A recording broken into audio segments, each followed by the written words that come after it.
নমস্কার, কেমন আছো সবাই? আজকে হচ্ছে মার্চের 27 তারিখ আর আমি এখন রয়েছি গ্যাংটকে। সকালবেলায় উঠে হোটেলের বাইরে থেকে তোমাদের দৃশ্যটা দেখিয়ে দিলাম। বেশ মেঘলা মেঘলা ওয়েদার রয়েছে। তো সকালবেলায় উঠে আমি স্নান করে নিয়েছি, বাইরে একটু দাঁড়িয়ে রয়েছি চুলগুলো শুকানোর জন্য। যদিও রোদ নেই তবুও যা একটু শুকায় আর কি। তো আজকে আমরা গ্যাংটক থেকে লাচেনের দিকে রওনা দেব। সকালবেলায় উঠে হোটেল থেকে ব্রেকফাস্ট দিয়েছিল লুচি আর আলুর তরকারি, এটা দিয়ে সকালের জলখাবার সারালাম। আমাদের গাড়ি আসার কথা আছে ওই 9:30 কি 10টার দিকে। আমরা সকালে ব্রেকফাস্ট খেয়ে এদিকে রেডি হয়ে গেছি। কিছুক্ষণ ওয়েট করার পরে আমাদের গাড়িও চলে এসেছে। তবে এই যে গাড়িটা এসেছে এটা শুধুমাত্র আমাদের গ্যাংটক হোটেল থেকে ট্যাক্সি স্ট্যান্ড অবধি নিয়ে যাবে। এখানে আমাদের দুটো গাড়ি দিয়েছিল, যেহেতু একটা গাড়িতে আমরা সবাই আটতাম না। এদিকে আমরা গ্যাংটক ট্যাক্সি স্ট্যান্ডে চলে এসেছি। তবে আমরা এসে না ভুল দিকে দাঁড়িয়ে রয়েছি। এই যে ইনিকে দেখছো, ইনি হচ্ছে ভ্লগ করে, তবে অবশ্যই সিকিমি ভাষায় করে। আমি না ল্যাঙ্গুয়েজ বুঝতে পারি না ওনাদের চ্যানেলের নাম জানি। তবে আমাদের সাথেও বেশ কথা বললো, মানে আমাদের সাথেও ভ্লগ করলো। এখানে বেশ কম দামে অক্সিজেন পাওয়া যায়, 300-400 টাকার মধ্যে পেয়ে যাবে। তোমরা এখান থেকে একটা অক্সিজেন নিয়ে নিও, ওপরে গেলে সবার প্রবলেম হচ্ছে। তো আমরা ভুল ট্যাক্সি স্ট্যান্ডে দাঁড়িয়ে রয়েছিলাম। আমরা ভাবছি গাড়ি আমাদের নিতে আসবে, কিন্তু পরে জানতে পারলাম গাড়ির জায়গায় রয়েছে, আমাদেরকে গাড়ির কাছে যেতে হবে। তো যে ট্যাক্সি স্ট্যান্ডে দাঁড়িয়ে রয়েছিলাম তার ভেতরের দিকে গাড়ি ছিল। অবশেষে আমাদের ড্রাইভার দাদা আর গাড়িকে পেয়ে গেছি। এখানে সমস্ত জিনিসপত্র ওপরে তুলে নিচ্ছে। তারপরে আমাদের যাত্রা শুরু হলো। আমরা ওই 10:30টার দিকে গ্যাংটক থেকে রওনা দিয়েছিলাম।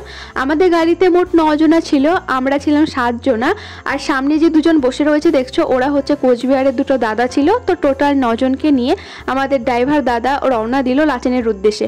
তো আমি তো প্রথমে ভেবেছিলাম হয়তো 3 থেকে 4 ঘন্টা রাস্তা হবে। তবে ড্রাইভার দাদাকে যখন জিজ্ঞাসা করি উনি বলেন 8 থেকে 9 ঘন্টা লাগবে। তখনই তো আমার গলা শুকিয়ে গেছে, কারণ এমনি পাহাড়ি এলাকা, আমার এমনি কেমন একটা ভয় লাগছিল। তার উপরে আমি একটু গাড়ির মধ্যে ঘুমোতে পারি না। তো 8-9 ঘন্টা জার্নি করে আমাকে যেতে হবে। লাচেন যাওয়ার পথে আমরা একটু দাঁড়িয়েছি। এখানে একটা ওয়াটার ফলস রয়েছে, দেখেছো কত সারি সারি গাড়ি দাঁড়িয়ে রয়েছে। তো আমাদের গাড়িটা একটু দূরেই দাঁড়িয়ে রয়েছিল, যেহেতু এই পাশটাতে জায়গা পাইনি। ড্রাইভার দাদা বলল 10 মিনিট টাইম দিচ্ছি, 10 মিনিটে এই ওয়াটার ফলসটা দেখে চলে এসো। তো আমরা হাঁটতে হাঁটতে যাচ্ছি। এই যে ওয়াটার ফলসটা, এখানে পার হেড টিকিট লাগছে 20 টাকা। 20 টাকা দিয়ে মতো দেখার অত সুন্দর ওয়াটার ফলস নয়, সামান্য একটু জল ঝরছে। আর এখানে দাদা এই পাথরগুলো পা দিয়ে দেখছিল যে কোনোটাও কি একটু খুলে পড়বে, কারণ পাথরগুলো ভীষণ ধারে ধারে ছিল। আমরাও অনেকটা ধারে ধারে দাঁড়িয়েছিলাম। এখানে আমাদের ওয়াটার ফলস দেখা কমপ্লিট হয়ে গেছে। ওখান থেকে আমরা বেশ খানিকটা জার্নি করে চলে এসেছি ডিকচুতে আমরা দুপুরকার লাঞ্চটা সারবো। তো ওখান থেকে মানে গ্যাংটক থেকে যেহেতু আমরা অক্সিজেন নিয়েছিলাম না, আর ড্রাইভার দাদা আমাদের বারবার করে বলছিল সাথে যেহেতু বাচ্চা রয়েছিল একটা অক্সিজেন যাতে আমরা অবশ্যই নিয়ে নিই, কারণ ওপরে গেলে সবার নাকি প্রবলেম হয়। তো এখানে দাদা অক্সিজেন আনতে যাচ্ছিল। তবে এখানে দামটা একটু বেশি নেয়, 500-600 মতো নেই। যদি আমরা গ্যাংটক থেকে নিয়ে নিতাম তবে ভালোই করতাম। এখানে আমরা চলে এসেছি দুপুরকার লাঞ্চ করতে।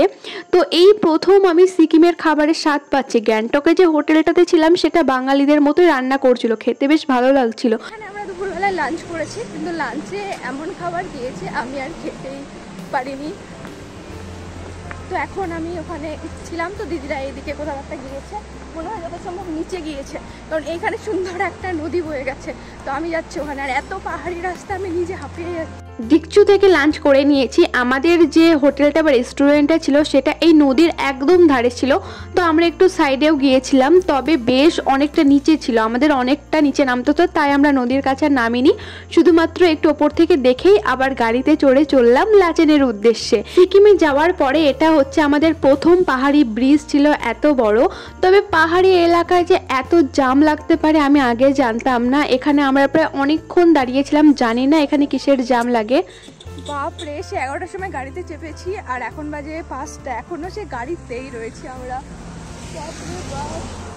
এখন প্রায় বিকাল 5:30 কি 5টা মতো বাজে। আমরা আর একবার হল্ট করেছিলাম, মানে জায়গায় জায়গায় এদের হয়তো ঠিক করা থাকে কোথায় কোথায় দাঁড়াবে। তো এখান থেকে আমরা সবাই চা বিস্কুট খেলাম। এখন কিন্তু একটু অন্ধকার নামতে শুরু করে দিয়েছে, এখন আর পাহাড়ের চারিপাশটা দেখা যাচ্ছে না। চুনথাংয়ে ঢোকার আগে পিংলা বা এরকম কিছু নামের একটা চেক পয়েন্ট ছিল, যেখানে আমাদের ইউজ অ্যান্ড থ্রো যে জলের বোতলগুলো ছিল সেখানে ফেলে দিতে হচ্ছিল। তো আমাদের কাছেও ছিল, তাই আমরা ওখানে জমা দিয়ে দিলাম, তারপরে আবার বেরিয়ে পড়লাম। এই চুনথাংয়ে আসলে বোঝা বোঝা যায় যে যখন 2021 কি 22 সালে বন্যাটা হয়েছিল তখন সিকিমের কত বড় ক্ষতি হয়ে গেছিল। চুংথাংয়ের আগে অবধি রাস্তা ভালো ছিল, সাথে পরিবেশগুলোও ভালো ছিল, কিন্তু এখানে এসে বোঝা যাচ্ছে যে কতটা ভালো বন্যা হয়েছিল, মানে কত দূর জল উঠে গেছিল। চুংথাংয়ে এখনো অনেক ভাঙা বাড়ি বা এসব কিছু দেখা যাচ্ছিল। আর এখান থেকেই তো ডান দিকে চলে যাবে লাচুং আর বাদিকে চলে যাবে লাচেন। তো আমরা লাচেনের রাস্তা নিয়ে নিয়েছি। চুংথাংয়ের পরে লাচেনের রাস্তা বিভৎস খারাপ, মানে ওই যে বললাম যে বন্যা হয়েছিল তারপর থেকে রাস্তাগুলো একটুও সারেনি, শুধুমাত্র কোনো রকমে রাস্তার উপরে যে পাথরগুলো পড়েছিল সেইগুলো সরিয়ে শুধুমাত্র রাস্তাটা করে দিয়েছে। তো ওই ভাঙা ভোল্লা রাস্তা বেরিয়ে চলে এসেছি। এখানে আবার আমাদের ড্রাইভার দাদা দাঁড়িয়েছে, এখান থেকে কিছুটা চা খেয়ে আমরা আবার বেরিয়ে পড়লাম। এখন প্রায় রাত্রি 6:30 কি 7টার মতো বাজে। সে কখন গাড়িতে উঠেছি। আমার এমনি জার্নি করতে ভালো লাগে, তবে পাহাড়ি এলাকায় আমার একটুও ভালো লাগছিল না, কারণ আমি জানি আমার ডান দিকে খাদ, যেটা এত ঘুটঘুটে অন্ধকার যেটা দেখাই যাচ্ছিল না। 7:28 আর আমি গাড়িতে চেপেছি হচ্ছে 10:30টার সময়, এখনো নামতে পারিনি। অবশেষে 10:30টায় গাড়িতে উঠে প্রায় 7:45টার দিকে আমরা পৌঁছে গেছি লাচেনে আমাদের হোটেলে। সেদিনকে লাচেনে বিভৎস ঠান্ডা ছিল, গ্যাংটকে তো তেমন একটা ঠান্ডা ছিল না, তবে লাচেনে প্রায় 4 ডিগ্রি 5 ডিগ্রি মতো ছিল। এখানে আমাদের 2টো রুম দিয়েছিল, যেহেতু আমরা 7 জনা ছিলাম।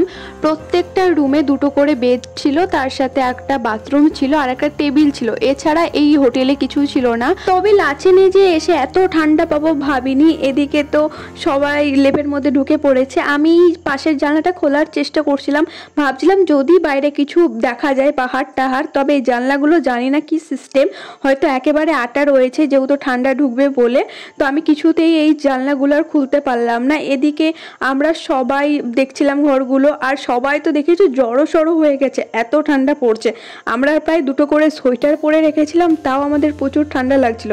এখানে সবাই বলছিল কালকে উঠে কেউ যাবে গুরুদাংমারে বা কেউ যাবে না, কারণ এত ঠান্ডা লাগছিল। আমরা ডিসাইড করতে পারছিলাম না আমরা সকালে উঠে আদেও যেতে পারবো কি না।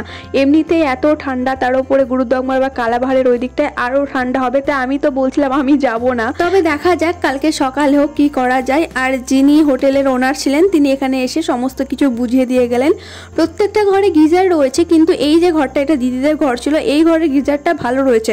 আমি ছিলাম পাশের ঘরে, সেই ঘরের গিজারটা একদম খারাপ। এদিকে দাদা দেখছে অনেকক্ষণ ধরে চার্জ দেওয়ার চেষ্টা করছে, তবে ফোনে চার্জ দিচ্ছিল না, কারণ এই বোর্ডটা একটু খারাপ ছিল। আমিও চেষ্টা করলাম, চার্জ দিতে পারলাম না।